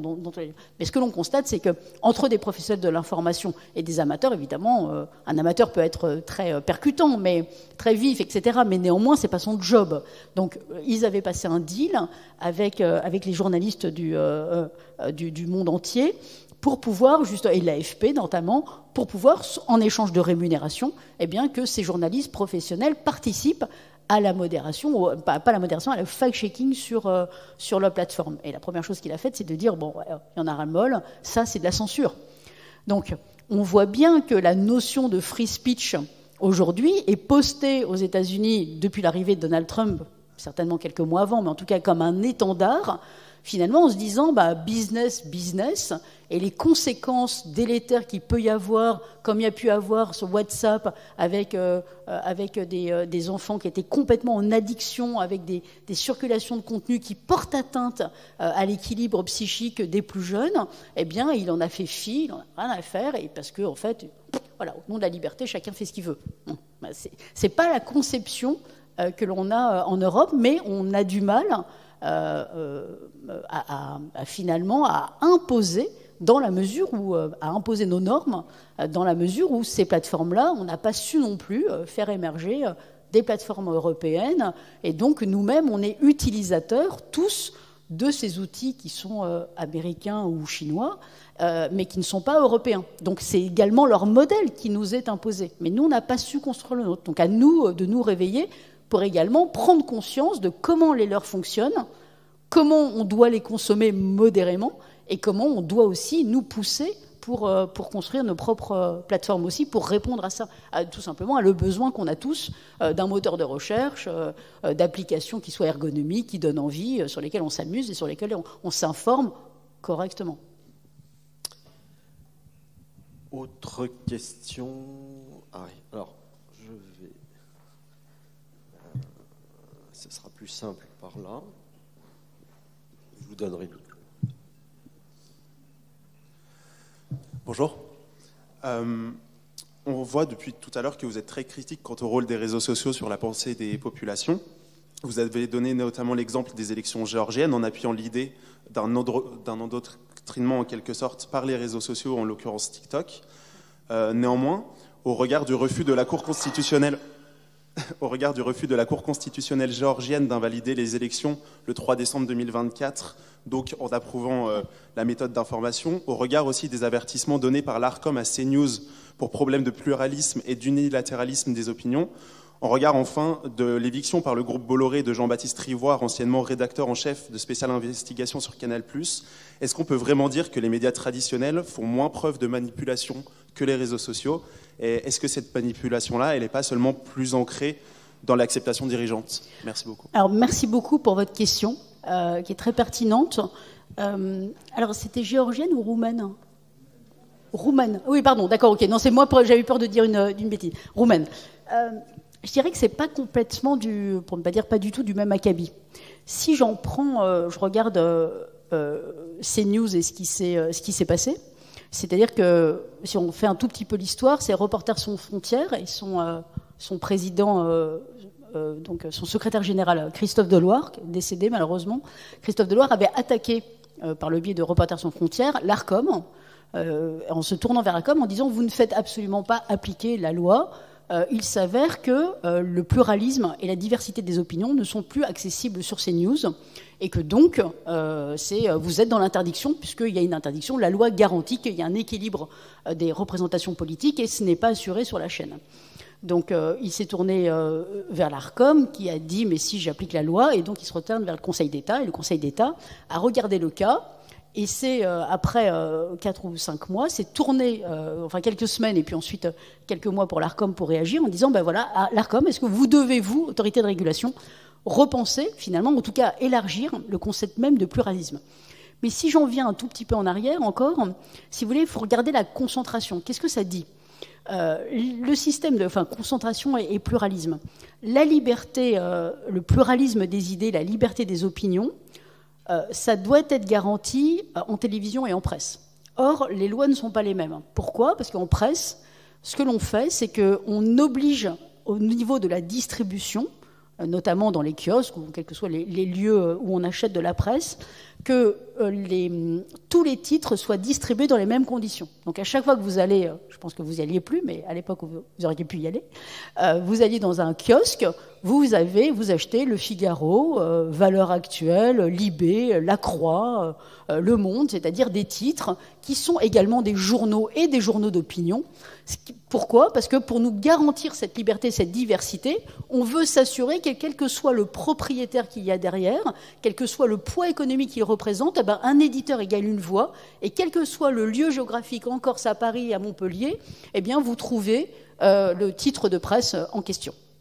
Sur l'audiovisuel, c'est une autre loi, donc c'est la loi de 1986. Sur les chaînes de la TNT, malgré la multiplication du nombre de chaînes, on est dans un système d'allocation de fréquences rares. C'est-à-dire que vous avez un domaine public, donc les fréquences appartiennent à l'État, les fréquences sont issues du domaine public, et qui dit à l'ARCOM, vous devez mettre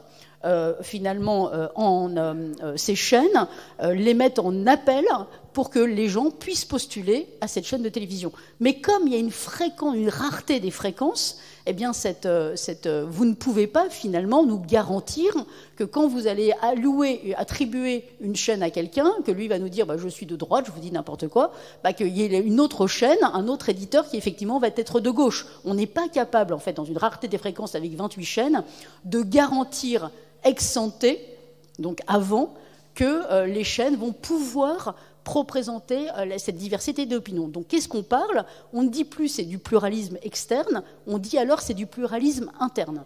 Et dans chacune des conventions que l'ARCOM va signer avec chacune des chaînes de télévision, elles vont avoir l'obligation, dans les émissions politiques ou dans des émissions qui concourent à l'information, des émissions d'information, de elles-mêmes assurer cette diversité des opinions. C'est-à-dire que de donner autant de temps de parole, notamment au moment des élections, à l'extrême droite qu'à l'extrême gauche, proportionnellement à ce qu'elle représente dans les urnes, évidemment. Donc on a ce système très compliqué, moi je me souviens très bien lorsque j'étais à l'ARCOM, de reporting en fait de la part des chaînes qui disaient cette semaine, au moment des élections c'est à fond, il doit y avoir une remontée de l'information toutes les semaines pour nous assurer cet équilibre du temps d'antenne.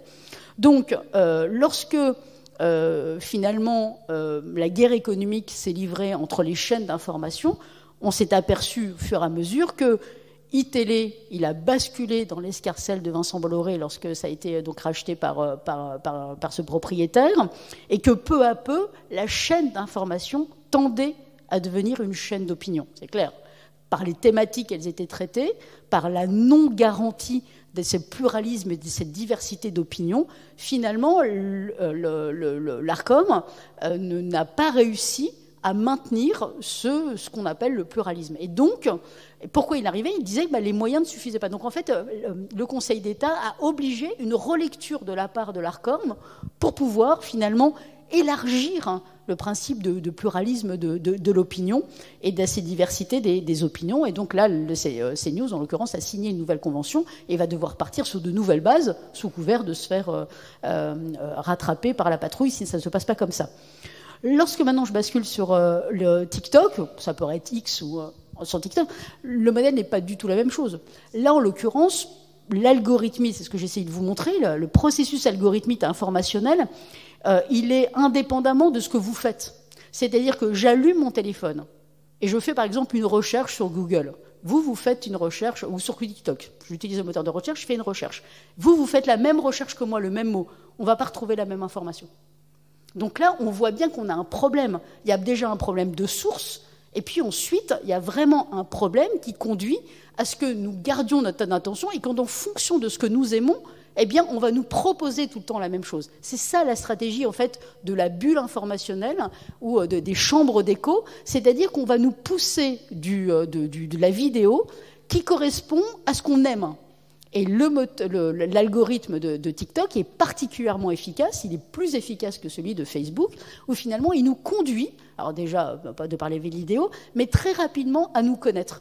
Et donc si je partage, comme je le disais tout à l'heure, mais un contenu, je ne sais pas, d'extrême gauche, d'extrême droite, ou un contenu sur le climat, on va essayer d'être plus en neutralité, eh bien très rapidement, je vais recevoir que de l'information, et c'est dans du biais cognitif. C'est-à-dire ce biais cognitif fait qu'il va me conduire à consommer toujours ce que moi j'aime ou ce quelle appétence j'ai.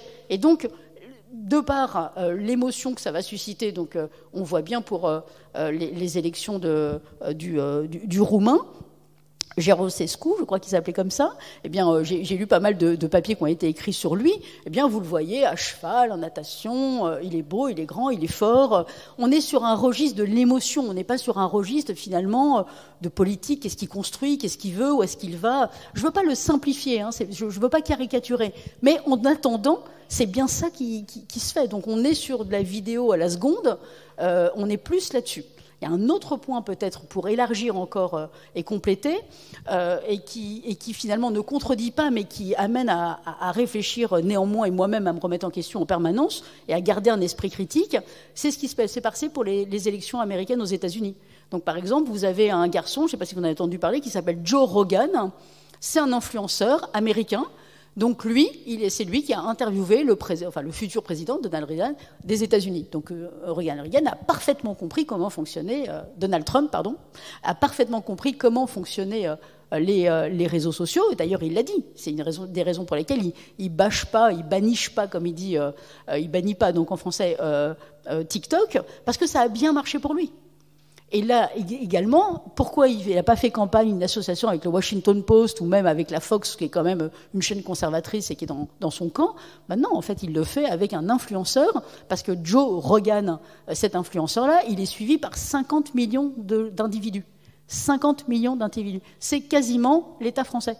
C'est notre pays, enfin, on est à 68 millions d'habitants. 50 millions d'individus, mais là, pour le coup, qui ne l'ont pas regardé 3 secondes ou 3 minutes, qui l'ont suivi pendant 3 heures.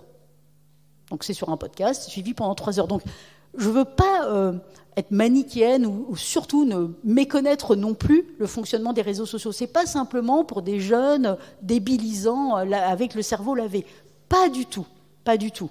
Mais en revanche, c'est très propice à la circulation de fake news, à la désinformation, au complotisme, de par la mécanique algorithmique qui sous-tend le fonctionnement et la structuration du modèle de cette plateforme. Et c'est là qu'il faut être extrêmement attentif. C'est là que Shoshana Zuboff nous dit, finalement, vous perdez votre libre arbitre. Le danger, c'est qu'on ne consomme pas l'information que j'ai envie de consommer. C'est quand je vais dans un kiosque à journaux, je choisis Je choisis délibérément d'acheter l'Humanité. Je choisis délibérément d'acheter Valeurs Actuelles, d'acheter Le Monde, d'acheter Les Échos. Là, l'information, elle push, elle m'est poussée, elle m'arrive, l'information, je ne la choisis pas.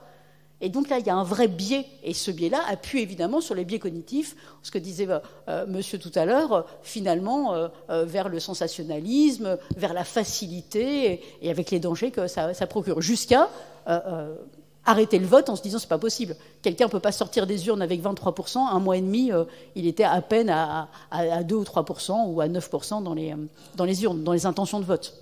C'est en ce sens-là. Merci, je crois qu'il y avait une main qui se levait par là.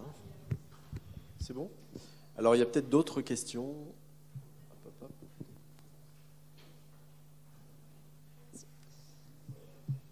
Bonjour. Déjà, je voulais vous remercier pour votre intervention. Merci beaucoup. Je souhaitais rebondir sur ce que vous venez juste de dire justement sur le candidat aux élections roumaines. Justement, vous dites, alors, quelqu'un en fait ne peut pas passer tout simplement de 2 à 3% dans les intentions de vote, donc dans les sondages, à 21% aux urnes. J'ai l'impression qu'il y a presque un paradoxe là-dedans, dans le sens où, d'un côté, vous dites en effet, alors, il y a une influence des réseaux sociaux dans le fait qu'ils soient parvenus finalement à 21% dans le sondage final, mais il n'y a pas vraiment de remise en question, par exemple, des sondages, tout simplement, qui ressortent tout de même de médias, comme vous dites, traditionnels. Est-ce qu'il n'y a pas, en fait, au final, une sorte de forme de gatekeeping, presque, de l'idée de dire que, il y a une information... Enfin, les sondages eux-mêmes ont été remis en question, on va dire la part de l'objectivité des médias sur les chances d'un candidat ont été plusieurs fois, on va dire, assez... Voilà, ils ont très peu prédit le résultat final. On l'a vu avec l'élection de Donald Trump aux États-Unis, on l'a vu avec les résultats du Brexit, je pense qu'on l'a vu avec les résultats de l'extrême droite aux diverses élections en France. Donc voilà, est-ce qu'il y a... Je vois ce que vous voulez dire, c'est-à-dire qu'en fait, se dire que finalement les sondages sont également des intentions de vote, ou les sondages, à défaut d'être manipulés ou filtrés, ne disent pas ou ne sont pas les reflets de la réalité. Je comprends, bien entendu, on garde ce côté à la fois critique, en même temps ce sont des outils qui sont de plus en plus affinés. Ensuite, quand ce sont des élections qui sont dans des pays démocratiques, ce sont des élections qui sont vérifiées, c'est-à-dire que les urnes, tout est contrôlé, fait dans des conditions pour bien s'assurer que vous n'allez pas mettre vous 3 bulletins et puis moi 22. Donc c'est quand même organisé sur le plan démocratique. Notre démocratie est organisée. Là, en l'occurrence, c'est que on a vu alors je suis pas spécialiste du tout. C'est vraiment ces questions-là, je les ai regardées parce que c'était assez intéressant. Si c'est allé jusqu'à annuler le vote. Enfin, les résultats de ce premier tour, c'est que ça s'est fait si rapidement et qu'on ne passe pas de quelques pourcents, je crois qu'au départ c'était quand même 9% d'intention de vote, à 23%, à sortir en pole position un mois après. Donc c'est-à-dire que c'était trop rapide, beaucoup trop rapide, ça n'arrive nulle part, dans un temps si court et sur une campagne qui n'a été menée que de cette façon-là. Alors après, je ne veux pas aller plus loin sur cette élection-là parce que j'en suis pas la spécialiste. J'ai regardé quelques papiers qui ressortaient, mais quand vous rebondissez sur le Brexit ou sur les élections du premier mandat de Donald Trump, oui, il y a eu beaucoup de scandales, et notamment ce scandale de Cambridge Analytica qui a dénoncé cette élection, qui a démontré. Il y a un autre auteur qui s'appelle Giuliano De Rampoli, donc celui qui a écrit Les ingénieurs du chaos, donc il a écrit également le mage du Kremlin, où il avait pris le prix de l'Académie française, mais son livre précédent, qui s'appelle Les ingénieurs du chaos, il a bien démontré comment finalement ces ingénieurs du chaos, c'est-à-dire transforment finalement la data en or électoral, c'est-à-dire la donnée en or électoral. On voit bien, on connaît le processus de la façon dont il y a une manipulation, il y a un envoi massif de messages en orientation, et là encore, c'est pas basique, c'est pas Donald Trump, il faut voter pour lui, ou Hillary Clinton à l'époque est une imbécile, c'est pas ça. Mais il y a des scandales. Le but du jeu, on le comprend bien maintenant, finalement, c'est à la fois l'orientation, mais c'est également semer le doute. Vous voyez, votre question, elle dit ça également. C'est très intéressant, c'est très moderne ce que vous me dites, mais c'est bien ça. C'est finalement, j'insinue le doute. Au final, bof, voilà. Mais Et ça, c'est quelque chose d'extrêmement grave, extrêmement dangereux, donc sur lesquels il faut être très attentif, parce que les enjeux sont jusqu'à finalement un vote qui n'est pas représentatif de ce que la majorité des individus auraient voté. Mais là, c'est au-delà de ça, c'est l'incidence, l'influence et qui pose problème, d'un point de vue démocratique en tout cas. Merci. On peut peut-être prendre une dernière question sur le temps. Il y a une jeune fille tout en haut, pardon. Il y a monsieur aussi, mais tout là-haut depuis tout à l'heure. Ok, j'y vais.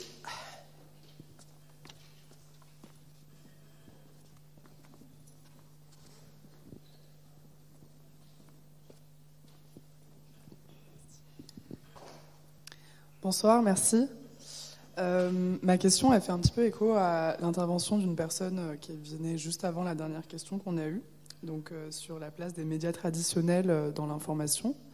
Vous avez mentionné au début de cette conférence qu'il y avait 47, je crois, ou 46% des Français qui considéraient que les médias travaillaient pour des motivations monétaires. Et c'est quelque chose qui revient sur le rapport de l'opinion publique avec la privatisation des médias, donc des médias traditionnels journalistiques et aussi des médias télévisuels. Et en fait, je me demandais si, personnellement ou d'un point de vue sociologique, il y avait un modèle d'information où l'influence disparaîtrait complètement, en fait. Est-ce qu'il y a une information non influencée ? Merci beaucoup. C'est clair que la problématique centrale qui se pose aujourd'hui, c'est la notion de défiance, en fait. Cette défiance, cette méfiance vis-à-vis des institutions, que ce soit des institutions politiques, des institutions de sondage, que ce soit vis-à-vis des médias, extrêmement problématique. Parce que la démocratie a besoin de cette confiance. Rien que la monnaie, on parle de monnaie fiduciaire, c'est via crédit qu'on porte à la monnaie, où on s'entend tous que notre billet, il vaudra ça dans 5 jours, et il valait ça il y a 5 jours encore. Donc cette notion de défiance, elle vient véritablement altérer et abîmer. Donc les réseaux sociaux participent de ça, mais il n'y a pas que ça. Les médias doivent également balayer devant leur porte. Pourquoi avoir attendu si longtemps avant de se tourner vers des médias en ligne, enfin donc à se mettre leur modèle en ligne? Pourquoi finalement ne pas avoir plus parlé, notamment à la jeunesse qui ne se retrouve pas dans les médias? Et finalement, on voit bien que les gens sont en attente, et légitimement, moi je pense, de transparence. C'est-à-dire, notamment, on a besoin de savoir. C'est vrai pour la nourriture, la question de la traçabilité. Ça fait longtemps qu'on en parle. Voilà. Vous avez parfois des applications Yuka en disant « mais qu'est-ce que je suis en train d'acheter ?»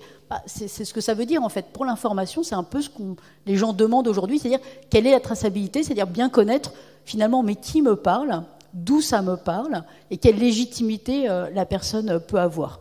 Donc là, les médias, les journalistes, des médias traditionnels, mais qui aujourd'hui sont en ligne. Quand vous lisez Le Monde, vous le lisez, j'imagine, en ligne, ou les Échos, ou quels que soient les journaux que vous achetez, vous les achetez en ligne. Donc aujourd'hui, cette confiance, elle doit être retrouvée. Donc il faut que les médias traditionnels retrouvent la confiance. Moi, j'ai quand même une inquiétude une interrogation, mais qui se transforme en inquiétude sur ce chiffre qui me dit que 82% des Français... mais on doit retrouver semblablement en Europe, qui sont prêts à payer pour consommer. Ça veut bien dire que vous rentrez dans une boulangerie, vous achetez un pain au chocolat, vous estimerez que le pain au chocolat devrait vous être donné. Vous allez dans un appartement, vous ne payez pas de loyer. Vous rentrez à la fac, ça doit être gratuit. Bon, il y a une notion de bien public, donc on peut comprendre. Vous allez... tous nos biens, on les consomme, on les paye. Il faut avoir une prise de conscience que l'information, la nature même de l'information, est un bien public. C'est pour ça que le rapport avec la faculté est intéressant. Donc, les critères informationnels, les caractéristiques de l'information, c'est un bien public. Ça répond au principe de non-rivalité, de non-exclusion. Mais elle est produite par des entreprises qui, très largement, sont des entreprises privées. Donc, on a envie que cette information soit accessible au plus grand nombre, et clairement, le meilleur moyen pour que ça soit accessible au plus grand nombre, c'est que ça soit gratuit. Et le problème, c'est que la gratuité conduit à ce qu'on adopte uniquement la logique non plus de celui du lecteur, mais qu'on adopte finalement, qu'on rentre dans l'incitation que de l'annonceur, qui lui est fait non pas que vous soyez un citoyen, mais que vous soyez un simple consommateur. Donc, par exemple, Mediapart a tenté de sortir complètement de ce modèle en disant, bah voilà, moi c'est très bien, c'est pas de l'information gratuite, mais je veux pas non plus ni d'aide de l'État, ni de publicité. Et donc, ni d'aide de l'État, ni de publicité, vous êtes obligé de payer un abonnement. Canal+ avait fait ça aussi. Voilà, vous accédez à mes contenus, à mes films, c'est payant. Donc il y a un modèle économique qui est sorti de ça. Ensuite, on peut très bien considérer aujourd'hui, comme l'information coûte cher et qu'on a besoin également d'industriels, de financer, parce que pour avoir une jolie application, pour que ça soit ergonomique, c'est beaucoup de dépenses, beaucoup d'argent aussi de la part de l'entreprise. Donc il faut s'assurer, là encore, que la loi, finalement, vienne réglementer, viennent obliger à ce que les propriétaires rendent des comptes, à ce qu'il y ait vraiment une fermeture, un Chinese wall, comme on dit, entre la rédaction et le propriétaire. Et ça existait. Seulement, finalement, tout va très vite, il y a une recomposition, ça existe. Ensuite, il y a d'autres formules aussi, de systèmes de fondation. Mediapart s'est mis sous une forme de fondation, mais Libé aussi a fait une fondation. Le Monde est aujourd'hui dans une fondation. Donc, il y a également un format d'entreprise, un statut qui conduit à mettre à l'abri le processus de fabrique de production informationnelle. Après, l'important pour nous, consommateurs, pour qu'on soit des citoyens éclairés, c'est qu'on puisse toujours accéder à cette diversité des points de vue. C'est ça le point principal. C'est finalement, où que je sois, il faut que je puisse accéder à une diversité de ces points de vue. Donc, qu'il y ait aujourd'hui en France, on a une chance extraordinaire d'avoir énormément de médias. On a 1000 radios associatives, commerciales, donc 1000 radios, on a 28 chaînes qui sont accessibles sur la TNT gratuitement, il y a des centaines de chaînes sur le câble et le satellite, il y a des milliers de chaînes en ADSL, on a des titres de presse, quotidien national, régional, magazine, parce qu'il y a un régime de subvention, d'aide, d'encadrement, qui fait on est dans un vrai régime démocratique avec une presse et des journalistes libres. Il ne faut pas non plus qu'on dise n'importe quoi. Il ne faut pas qu'on s'embarque à se monter le bourrichon en disant « Mon Dieu, c'est la catastrophe, l'information est toute pourrie ». Il ne faut pas passer de 0 à 1 comme ça. Mais néanmoins, il y a une prise de conscience aujourd'hui que comme on s'informe majoritairement sur les réseaux sociaux, ces modèles d'affaires de ces réseaux sociaux ne sont pas cadrés de telle façon à ce qu'ils garantissent l'accès à une information. Je peux accéder à de l'information de qualité sur les réseaux sociaux, mais elle est complètement bousculée ou noyée par de la désinformation, par de la propagande, par du complotisme, et ça altère nos démocraties. Et c'est ça qu'il faut revoir, réviser urgemment, de mon point de vue. Merci, ça peut être le mot de la fin. Je crois à moins qu'il y ait encore une petite question. Il y avait peut-être une dernière question, monsieur qui est tout devant. Pardon. Oui.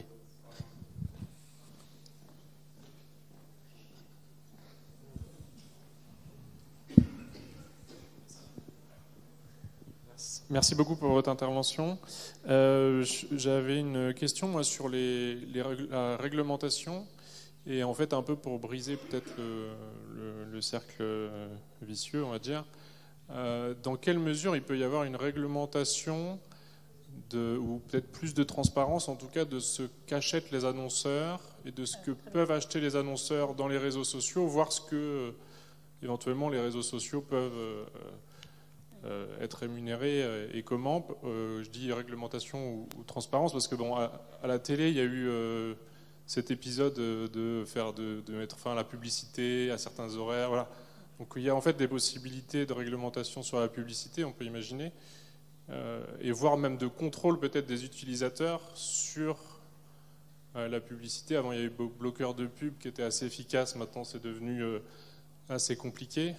Voilà. Est-ce que vous pensez que ça peut être un moyen finalement de casser un peu la dynamique qui est finalement liée à la publicité? Oui, et donc au modèle économique, vous avez raison. Sur le ad blocker, c'était très gênant pour les éditeurs parce que la publicité est leur revenu principal. Donc si les gens ne sont pas prêts à payer, en plus vous n'avez pas de la publicité, comment vous rémunérez vos journalistes? Donc on comprend bien qu'ils avaient envie de faire sauter le ad blocking. Donc peut-être d'une autre façon, aujourd'hui se pose la question du marché de la publicité en ligne, qui s'est largement complexifié, où vous n'avez plus une relation de gré à gré entre des éditeurs d'un côté et puis des agences, et puis qui se disent bah voilà, moi je suis tel annonceur et je voudrais que mon espace publicitaire se trouve avant le journal de 20h et après 23h.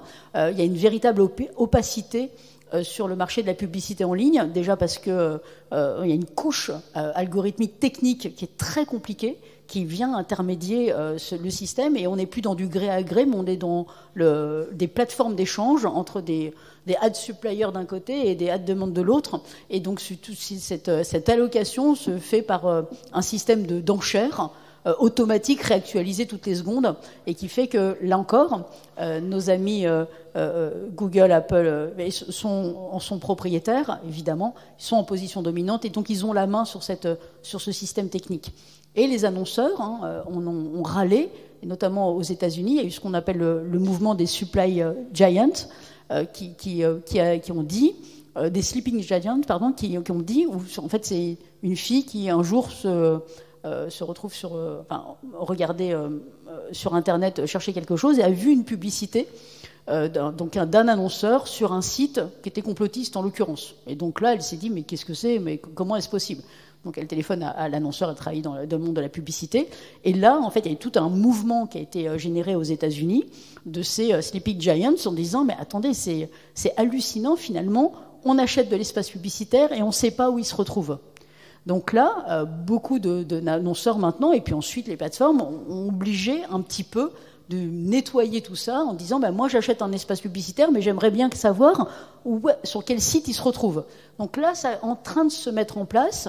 Et puis peut-être certains, en tout cas moi j'en fais partie, où je me dis que les annonceurs ont également une responsabilité pour qu'on ait des médias de qualité, des médias sociaux aussi de qualité, de flécher leur investissement publicitaire auprès de médias qui produisent une information de qualité dans les conditions éthiques et déontologiques. Donc je pense que ça va avancer fortement dans les prochains mois, voire les prochaines années, pour pouvoir un peu mieux flécher la publicité, et qu'eux-mêmes aient beaucoup plus de transparence sur là où ils achètent des encarts publicitaires. Il y en a plus aujourd'hui, il y a eu des votes qui avaient été faits en la matière, mais ça reste encore très lent par rapport à la rapidité et à la force du marché, quoi. Merci beaucoup, on va s'arrêter là, le sujet est passionnant, et donc je suis certain qu'il y a d'autres questions. On aura l'occasion, et donc on te remercie. Merci beaucoup.